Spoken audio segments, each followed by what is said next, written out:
What's up everyone, and welcome to the Dr. Guitar channel, where science meets soul. I've got a doctorate in classical guitar and have spent over a decade studying at top conservatories. Now I'm using that knowledge to break down the classics, delivering you the most accurate and precise tutorials, so you can learn faster and start shredding in no time. In this video, I'll be doing a tutorial on the song Walmart by Jesse Wells. I'll be covering the difficulty, intro, verse, chorus, this cool lick, and at the end I have 3 helpful tips. I give the overall difficulty of this song a 4.3 out of 10. If you take a look at the left hand, it's using the chord C with a G on top. We're going to have to use a D7 in 3rd position, a G chord, a G7 chord, so a little variation on it, and these F chords that are like with our little mini bar on top. Not the full F chord, but these little ones. And the left hand has these moving bass lines on every chord. So your left hand has some movement while you're playing. There's also a lick in the middle of this song that has some left hand movement in the intro. So for this reason, I give this a 4 out of 10. The rhythm of this song is pretty straightforward. It has a lot of fast counting and then accents on beats 2 and 4 like this. 1, 2, 3, 4. And then in the intro, in this little lick, there's some 8th notes. So for this reason, I give it a 4 out of 10. The right hand in this song is using a bluegrass technique we call boom chucks. On a chord, what you do is you play the bass note first, that's your boom, and then you strum the rest of the chord, and that's your chuck, like this. Boom chuck, boom chuck, boom chuck, boom chuck. The boom chucks in this song have a lot of movement in the bass notes, so you actually will start with the 5th string and then go to the 6th string. And that alternation of bass notes in between the boom chucks makes this pretty difficult, so for that reason I give it a 5 out of 10. To determine the difficulty of each song, I add up the left hand, rhythm, and right hand difficulties and round out that average. Let's get started. So this intro has this opening lick, which is pretty cool, like this.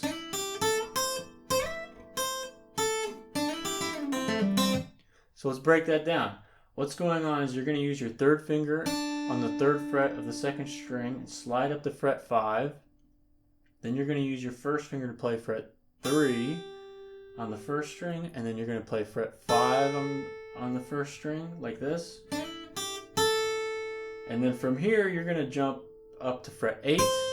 And when you're on fret 8, you're going to play it again and slide up to fret 12.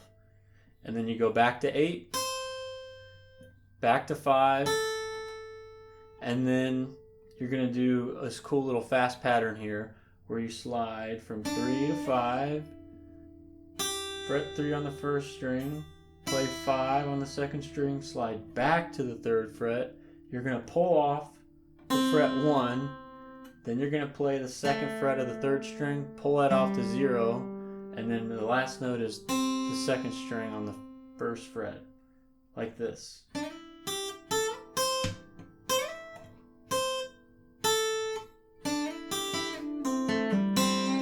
A little slower, let's break that down even more. So 3 to 5, 3, 5, 8, pluck again, slide up to 12, play 8, play 5, fast part here, 3 to 5, 3, 5 to 3, pull off to 1, 2 to 0, 1.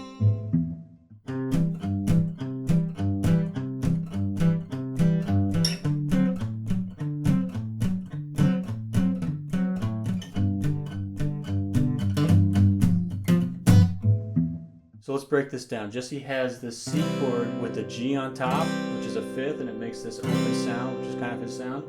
And we're going to use our boom chucks. So you're going to play the 5th string and then strum the rest of the chord. And now our 3rd finger is going to have to move to the 6th string, and you play that note and then strum the 4th strings after that.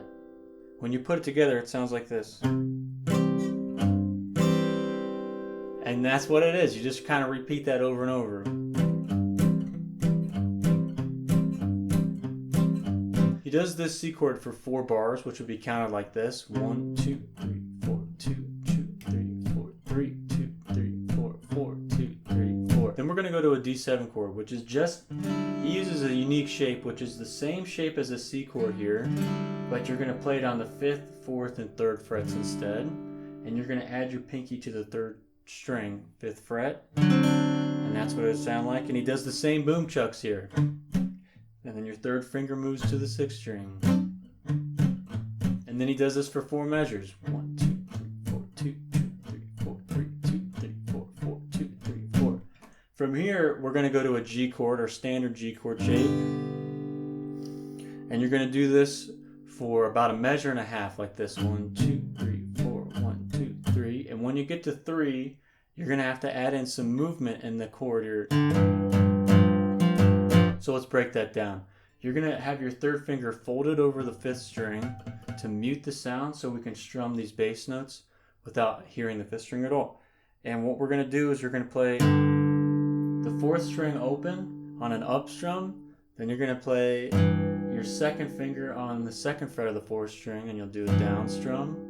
And then you're going to add your pinky to the 3rd fret of the 4th string and then do 2 down strums, which is followed by an up and a down strum after.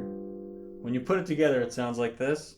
And you're strumming the 3 bass notes on this, the 6th, 5th, and 4th string. And then he completes the verse with 1 measure of a C chord that gets cut off. So he'll play boom chucks, 1, 2, 3, 4, 1, like this.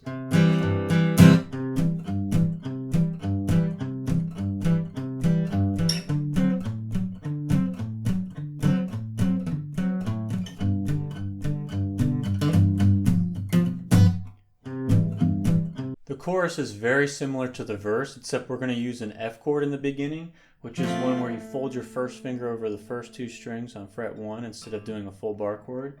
And this is going to allow you to do that walking bass line in the middle of this. So you'll do your boom chucks, 1, 2, and then you'll go to the 5th string instead of the 6th string. 4th string, 5th string. And that's for 4 bars. And then you're going to go to a C chord and do the same thing. 1, 2, 3, 4, 2, 3, 4, 2, 3, 4, 4, 2, 3, 4. Jump up to D7. Same. This is the same progression as the verse from here. And then your G chord. 1, 2, 3, 4, 1, 2, 3. Middle of the song, he throws in this sweet bluegrass lick, which sounds like this.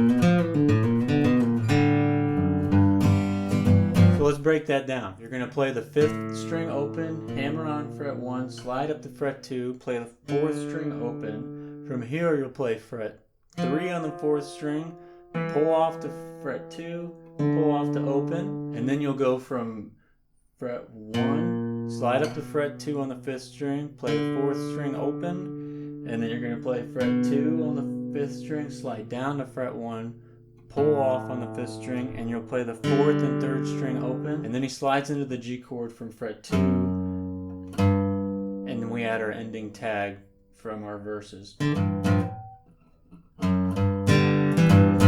When you put it all together, it sounds like this. The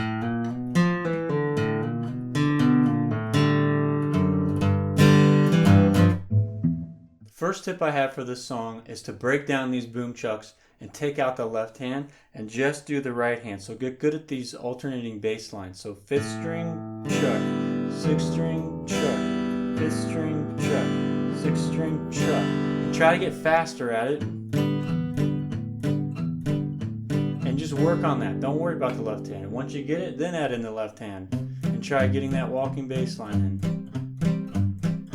And then try changing the chord.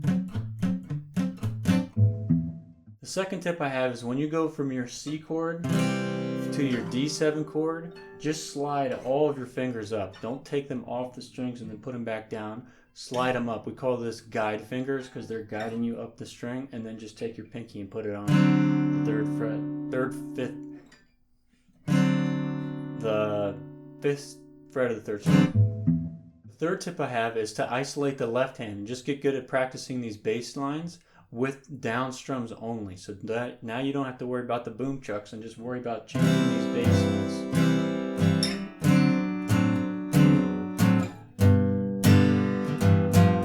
And that way you can kind of work that out in the left hand and then add in the boom chucks.